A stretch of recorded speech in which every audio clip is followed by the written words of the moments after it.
we first of all really looked at photos. Photos was the first thing that popped into our mind. If we're looking over here at the learning activities that they did also in the second group, it's kind of interesting. I think they were somewhat alike, but we kind of came at it from two different angles. So if we were looking at the first one, we looked at photos, we looked at Ansel Adams, his Born Free, looking at both his pictures and his writings and how we might take some of those things apart, and we'd have students not just look at photographs, but look at what he wrote, because he's writing about the camps, he's writing about what he saw when he was in there. So we were looking at both the literature end of that, then the historical photographs.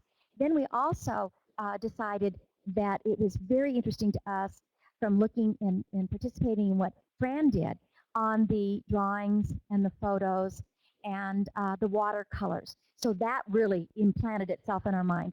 So we were looking at how we might use that along with diaries. And then, of course, we went to the idea of documents. We wanted things that kids, we felt, with our learning activities, something, I think, that kind of interwove through this is how it can be something that we're looking at or we're touching or we can access from the computer so that all the students have that in front of them. And we're looking at different areas. We're not looking at just the academic student, but we're looking at the student that is very artistic.